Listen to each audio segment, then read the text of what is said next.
Hello, and welcome to Skynet Today's Let's Talk AI podcast, where you can hear from AI researchers about what's actually going on with AI and what is just clickbait headline. I am Andrey, a third-year PhD student at the Stanford Vision and Learning Lab. I focus mostly on learning algorithms for robotic manipulation. And with me is my co-host. I'm Sharon, a third-year PhD student in the machine learning group working with Andrey. I do research on generative models, improving generalization in neural network, and applying machine learning to tackling the climate crisis. And this week, we'll look at how AI is being used against the COVID-19 pandemic and continued concerns around ClearView and the applications of AI. Speaking of COVID-19 and crises, have you been dealing with it this week as it has really started hitting our shores? It's been interesting using Zoom so much for everything, and also finding a certain kind of pattern and rhythm to life and making sure that I get enough exercise to keep my immunity up. Yeah, working from home has certainly become the new normal, and my productivity has declined somewhat, but trying to get it back. One fun thing about Zoom, though, is that you can actually change your background. Probably AI, that's some kind of generative model filling out that background. So someone zoomed in from a cave, it looked like, and I thought they were actually in a cave. Yeah, I don't think so. That would be interesting. Okay, so yes, this week we're going to be talking all about AI and how it intersects with the issue of COVID-19. And we'll also touch again on the topic of facial recognition, which we discussed last week. So let's just dive straight in with our first article, which is titled AI Could Help with the Next Pandemic, but Not with This One. And so while there's many ways in which AI does relate and is helping with the situation, this article basically makes a point that all of this is a bit nascent. And so while these things are positive and it's helping, it's not going to be a cure-all. It's not going to really resolve the situation this time. And so the article touches on what AI has done already and also dives a little bit deeper on what this means and how this reflects on human efforts and how this compares to human efforts. So first, with detection, it was, quote, an AI that first saw it coming, or so the story goes. On December 30th, an AI company called Blue Dot, which uses machine learning to monitor outbreaks of infectious diseases around the world, alerted clients, including various governments, hospitals, and businesses, to an unusual bump in pneumonia cases in Wuhan, China. And it was just one of several companies that do this sort of thing. So there was also this automated service called Health Map at the Boston Children's Hospital that likewise sent up some alerts. And there was also a company called MetaBiota that did as well. Now, it wasn't just these AI models catching this concerning signs. Actually, just half an hour later, after the Health Map system sent its own alert, a human volunteer-led program for monitoring emerging diseases called ProMed did a more detailed warning. So Marjorie Pollack, ProMed's deputy, noticed the signs just 4 hours before the Health Map alert. Meaning that she claims that she had seen it as a human before the AI system was able to detect it. In fact, she received an email informing her of a Chinese social media post discussing a Wuhan health agency notice of unexplained pneumonia, quote unquote, and sent her team to investigate that. And that's where their analysis led them to their coronavirus alert. Of course, it was sent out slightly later when it comes to looking at different timestamps, but they made sure that it was a much more detailed and comprehensive warning. And so this suggests that perhaps human AI in combination would offer the best alerts. Exactly. So this article makes a point that the human alert, not only did it say something is going on here, but the human was able to exercise judgment and actually provide more substantive concern and their thoughts on the situation. This is the first kind of major area in which AI has been applicable here, detection, but we are well past detection, of course. So it's a promising sign for future situations that these companies did catch the signs. and hopefully they'll be refined for any new situations you might have. Something I do wonder about is how many false positives do they have? So how many times do the alerts come up and perhaps this one matched on to coronavirus? And yes, this is a true positive and this matters a lot. But is there an alert every day, every hour, or is it every month, or is it every year, or every 10 years? These systems haven't been around for long enough to really validate all of these, and it's hard to evaluate, of course, when it's anomalous detection. Exactly. So before we get all excited that AI told us this was coming, we should be mindful that there probably are false positives, and the humans monitoring the situation also were able to detect this particular thing, which meant there are probably some strong signals. But on to the next area in which AI has been helping and has been generating quite a bit of hype over the last few years, which is diagnosis. So being able to look at medical scans and tell whether someone actually has the infection or not.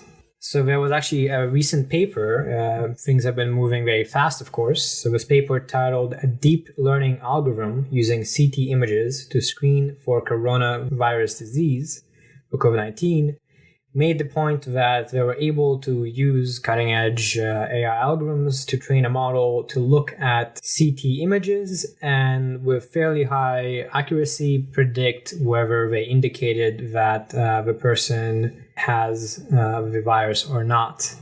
And there was another group, actually from Alibaba, that made similar claims of having actually even better accuracy at 96%. And they make a point that their system can do the diagnosis within 20 seconds, whereas a doctor would usually take between 5 and 15 minutes to do the same sort of diagnosis based on a CT scan. So I've worked previously on applying deep learning to radiology images, and I've chatted with a number of radiologists on this very topic. And it's something that our lab is actually investigating right now for the US, as Alibaba will not release this model to other countries necessarily.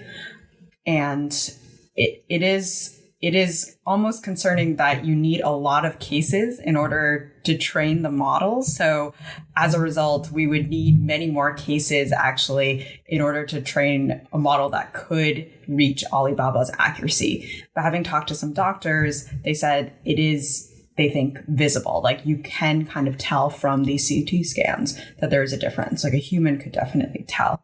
People have debated how accurately doctors can tell or distinguish between coronavirus and ordinary pneumonia or another type of respiratory disease. Alibaba claims that this 96% accuracy is distinguishing between ordinary pneumonia and coronavirus, but of course there are many other respiratory diseases out there.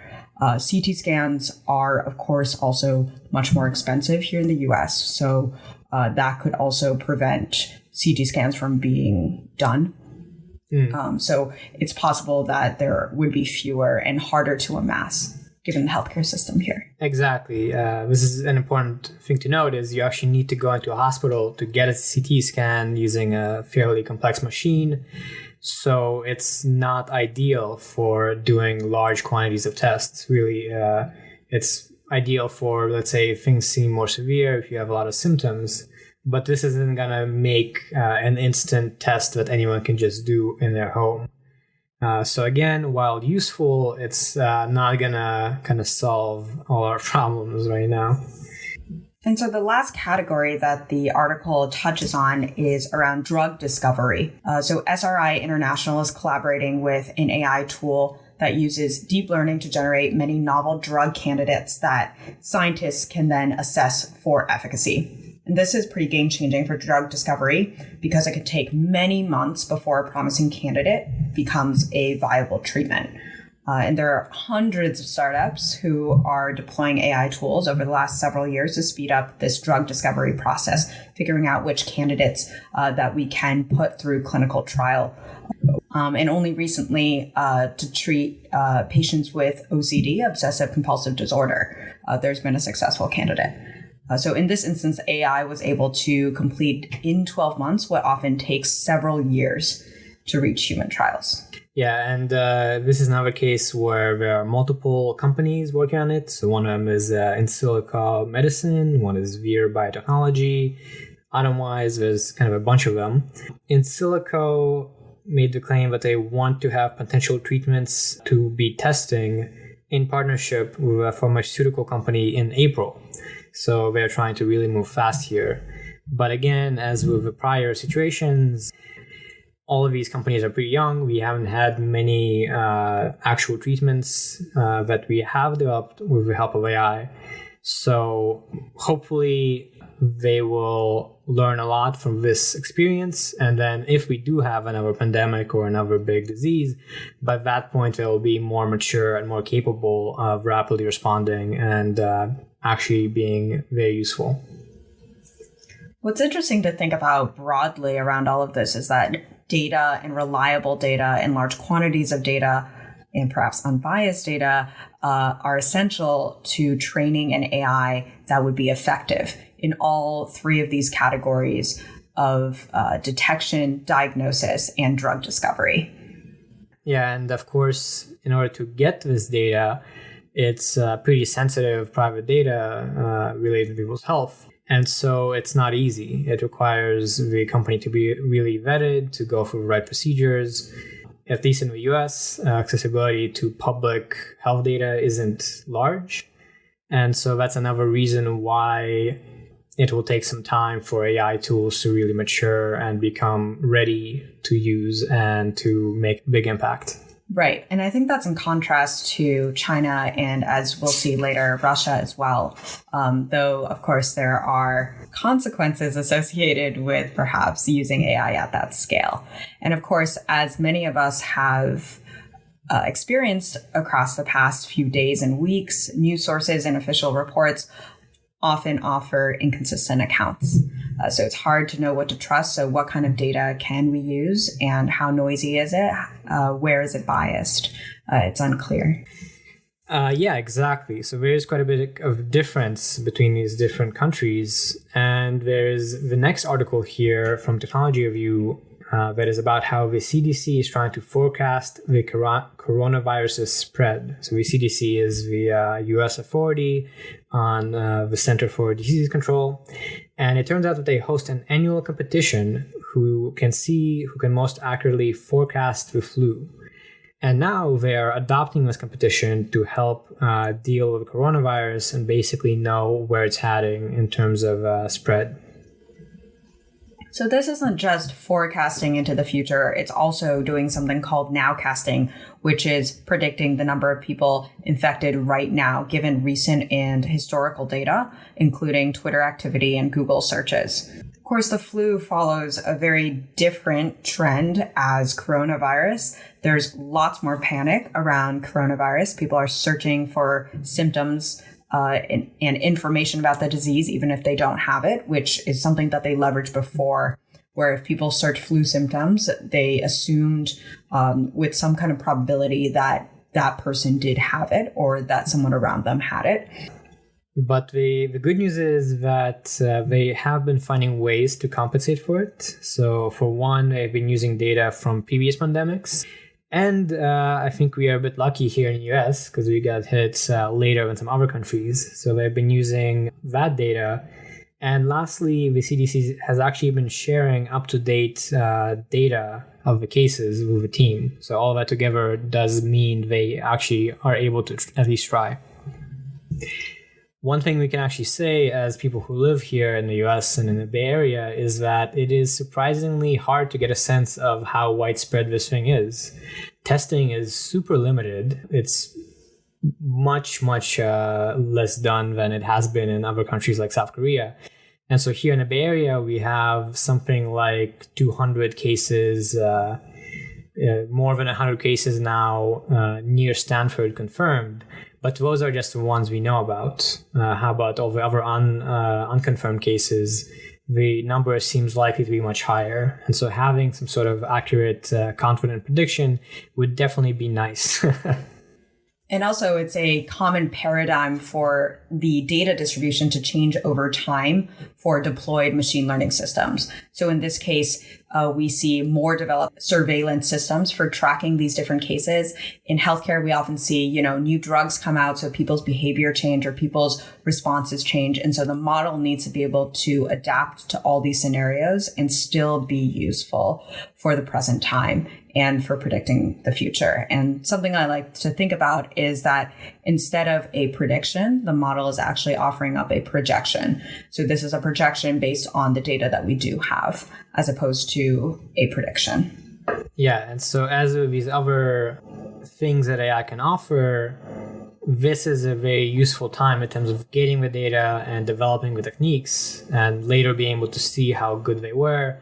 But they are not extremely reliable right now. And really, we need to lean on more traditional, more established methods and basically stay home as we are. That is quite the age-old strategy. And it is the best one, I think, at least so far, that more extreme measures have not been taken in this area. Okay, so that's a few ways in which AI has been able to help with the disease itself. So being able to detect it, being able to diagnose it, to find drugs for it, and to forecast its spread. But there's a lot more to the pandemic, as we've been seeing, than just treating the disease. So our whole structure of a society is kind of changing. Daily life is being impacted. And so there's been quite a few news stories on other ways in which AI has been interacting with that. And one such article is called Adorable Self-Driving Vans Are Disinfecting Roads in China. So a driverless delivery vehicle called Neolix is getting lots of customers in the wake of the COVID-19 crisis because cities in China are under full lockdown, meaning people can't go outside. So this is actually a pretty big time for robotics to shine and actually be very, very useful, not just in, disaster zones. Perhaps everything is a disaster zone now. So they're becoming much more useful or at least being tested out right now. Yeah, exactly. Since they are self-driving, by definition, there's no person there. So they can pretty much go anywhere outside where people aren't supposed to go. And they can not only deliver medical supplies, they can deliver food, they can even spray disinfectant on the city streets, which of course should help as people try to get back to normal life. The funny thing with this Neolix company is actually that they were fairly young. They didn't produce that many of these cars up to now. And so they are really entering a crazy growth phase where they're trying to produce way more of these little trucks and getting paid a lot to do it. This article says that the government is willing to cover 60% of the cost of each vehicle from not only Neolix, but also other similar companies. And I think this is quite reasonable for the government to be subsidizing these dire needs. And the CEO of that startup says that new habits are formed and new capabilities are needed. The consumption pattern has shifted, and this will likely be viewed as an essential set of capabilities in the new normal post-coronavirus world. Yeah, this is kind of interesting. You can draw a comparison to previous really worldwide events, which have often been, as we know, world wars. And an interesting side effect is that a lot of new technology gets developed during wartime. So GPS, computers, a lot of things have been developed during wartime with a lot of investment from the government that have wound up having consequences for decades on. And so, as this article notes, it could be that this is really going to be a push for self-driving vehicles and similar AI-based technology that will stick around for much longer than we actually have to deal with this virus.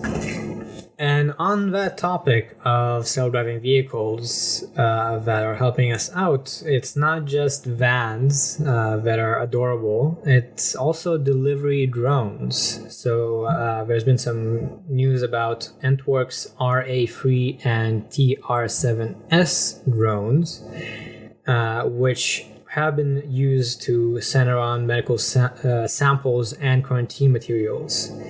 And the nice thing about drones, of course, is that they can just fly between different places. So they can get around much faster than land vehicles and can deliver quite a few useful materials.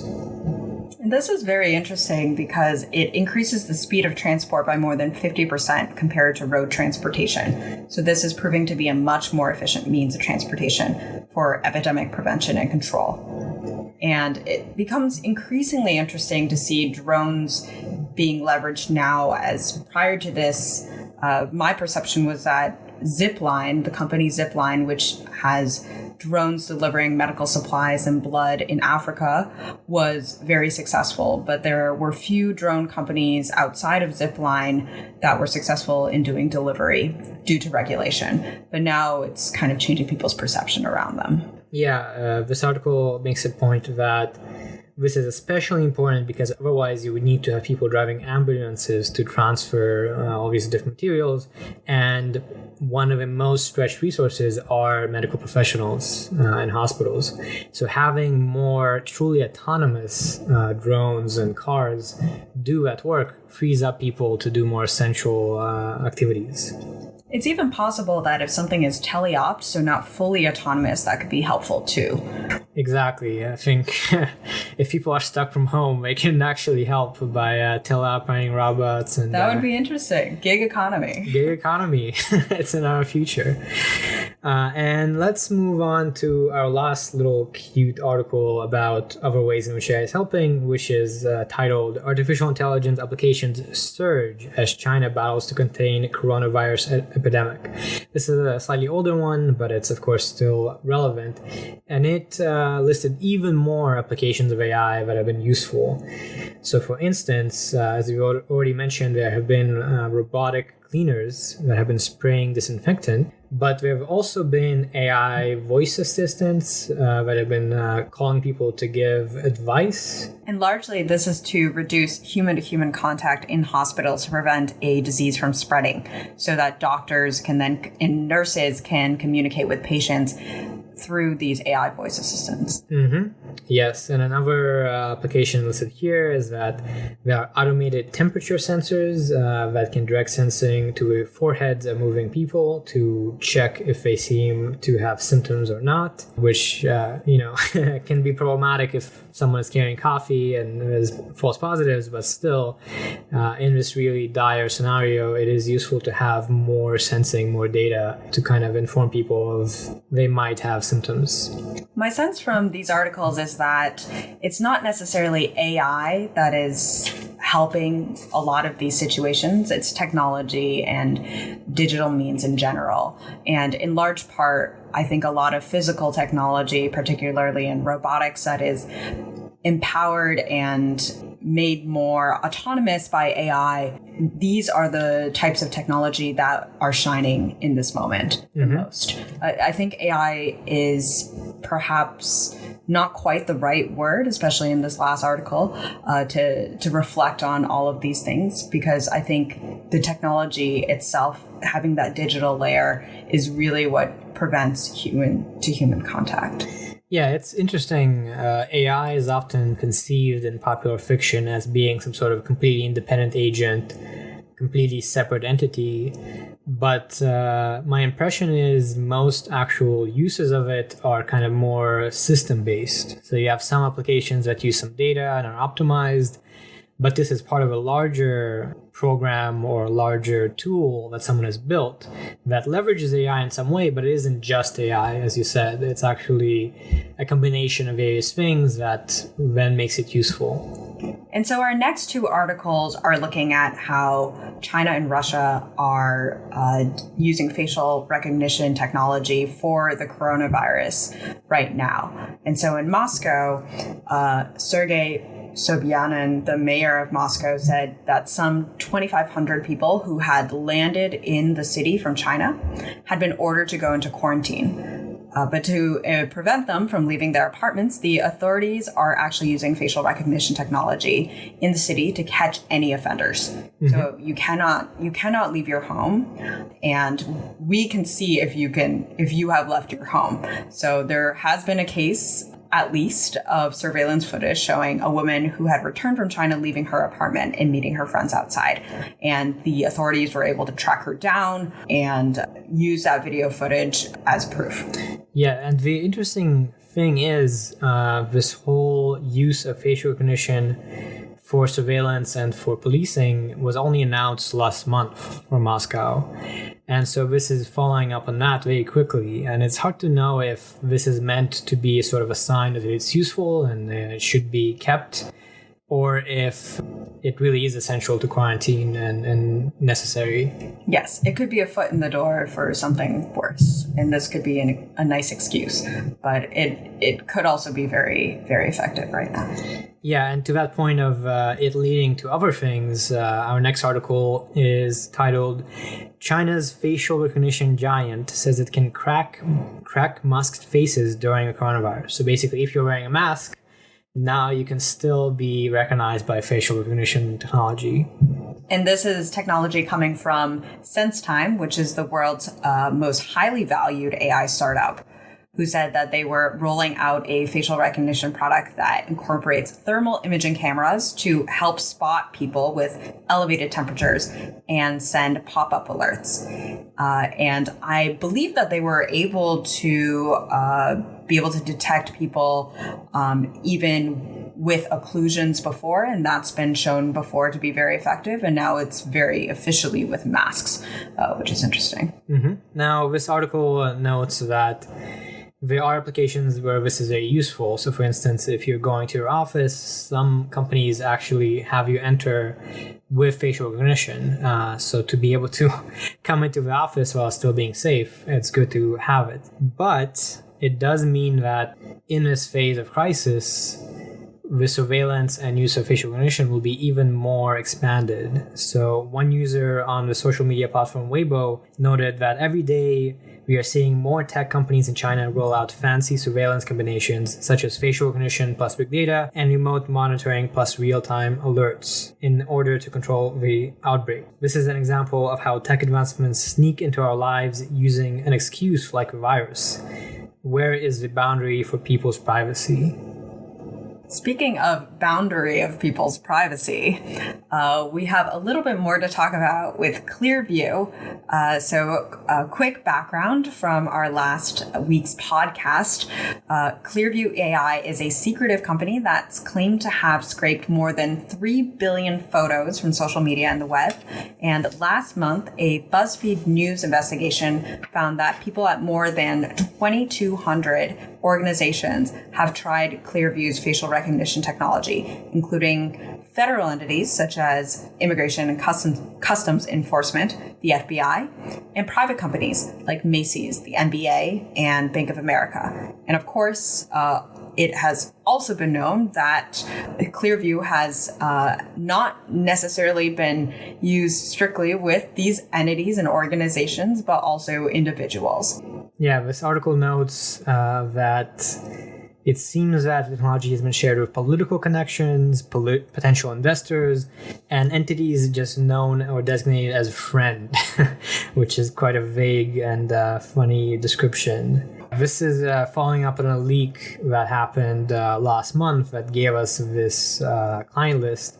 And now we are seeing some more of the details. So for instance, some of the organizations deemed a friend is ACE-HW Partners LLC, a company founded by Jason Miller, a former Trump campaign senior communications official and one-time nominee for the White House communications director.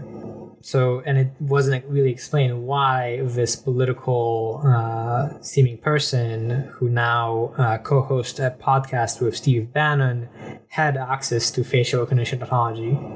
In addition to two conservative think tanks, other entities on ClearView list with this friend designation included the Sumerian Group, which is a private equity firm, Gross Rennie, Dallas commercial architecture company, and Tor Eklund, which is ClearView's outside law firm. So really quite a varied set of companies designating it as a friend here. It seems like ClearView is basically just trying to gain favor by giving their facial recognition capability to anyone they want.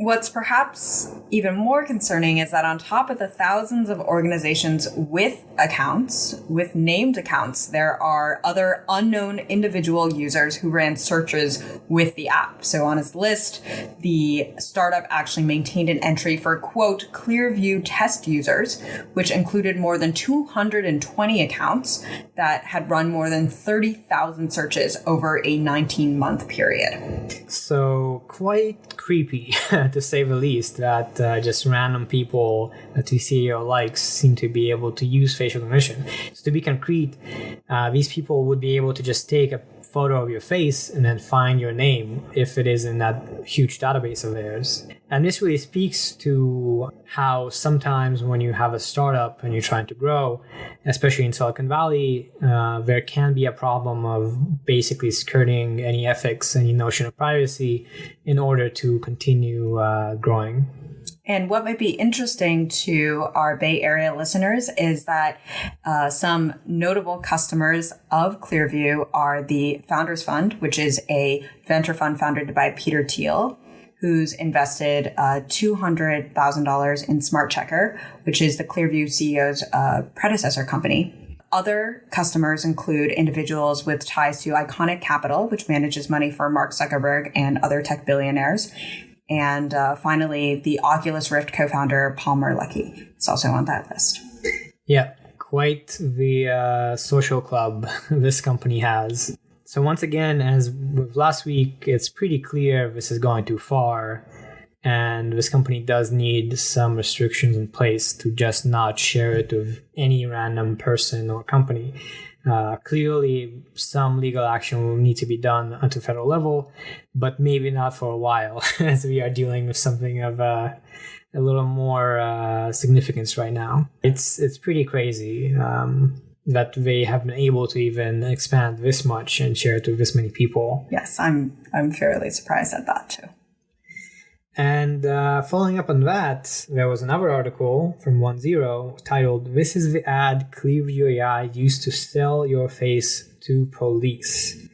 And it says that ClearView AI emailed advertisements to police departments in August of 2018 with the subject line, "How to solve crimes instantly with face search technology," using the Fraternal Order of Police's online platform FOP Connect. So in that email, they pitched their product as Google search for faces. All it takes is a photo of a suspect's face, which they can upload to ClearView's app, and they should be able to find a match of an actual person and their name with that photo. So this was strategic marketing on ClearView's part. FOP Connect, which again stands for Fraternal Order of Police, Connect is operated by 911 Media, which has previously advertised an email list with more than 60,000 recipients, including police departments around the country. So the Fraternal Order of Police is a U.S. law enforcement labor organization with around 350,000 members. And on a phone call with 10, a member of 911 Media said the ClearView email was an advertisement, but declined to comment further.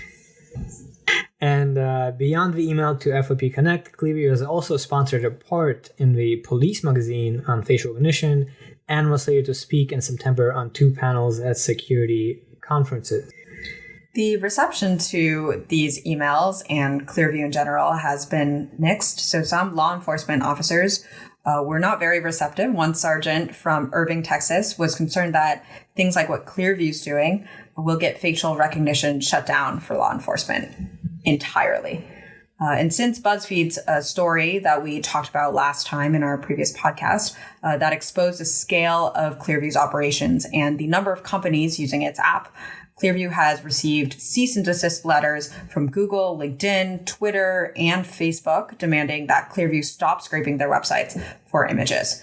And so now ClearView is facing a lawsuit that cites Illinois' Biometric Information Privacy Act that prohibits the collection of biometric information in that state without consent. Yeah, so I think we can both agree that it makes some sense for police departments to be able to use tools like this in investigations.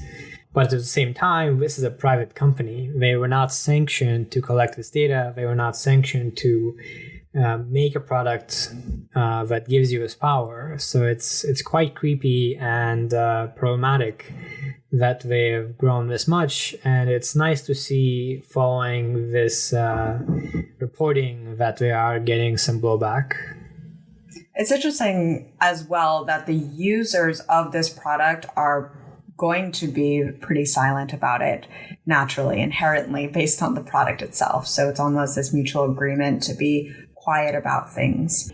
I have friends who are dealing with various lawsuits, and that they could leverage a piece of technology like this if they had the means to really protect themselves. And so it's not for something terribly negative, but of course, these boundaries are very fine, and it's hard to define, right? Yeah. And again, it's interesting to connect back to the previous point of how now Moscow and China are using facial recognition in this crisis, and how they have a state-sponsored kind of machine to actually be able to do mass surveillance. Right now, we do not have that in the US, as far as we know, but ClearView seems to be trying to build that. And it's a real question of if it benefits outweigh the potential negatives.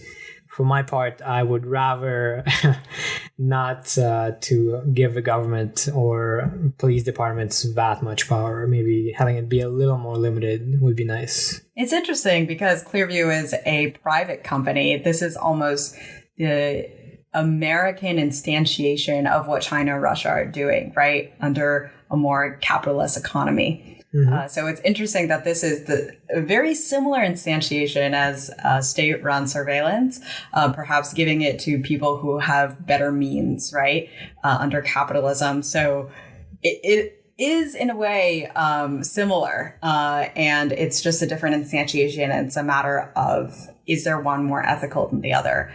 I'm not sure if I'm comfortable with either. I maybe even prefer the ClearView one, but I can't say that confidently at all.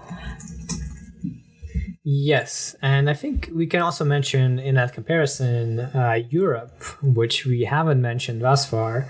And I think a big part of why is that, of course, they have far better protections for privacy. So they just recently passed the GDPR, which part of it is about giving you control of your data.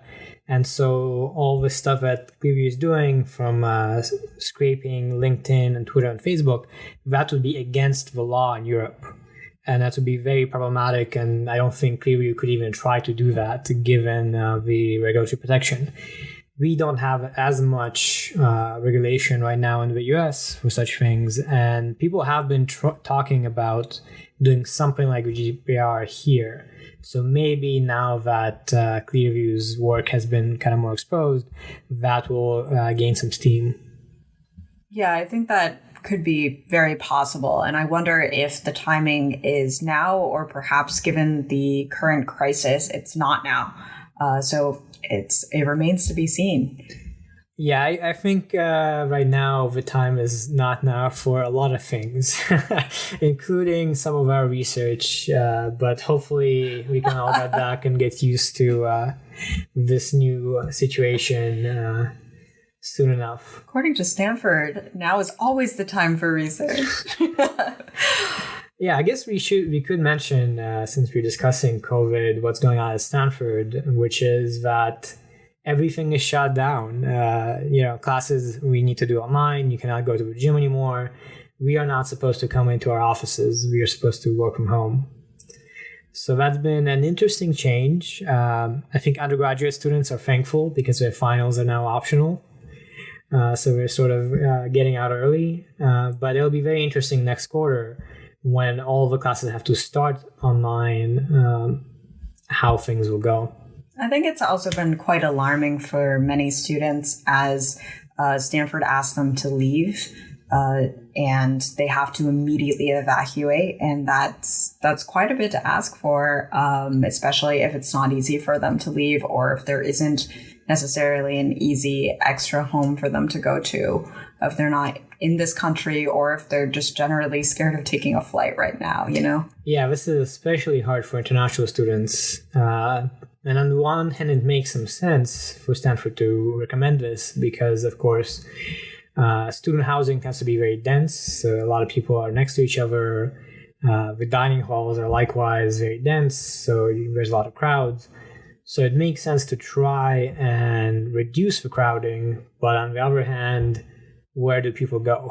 Especially now that flights are starting to be limited. It's quite a tricky situation.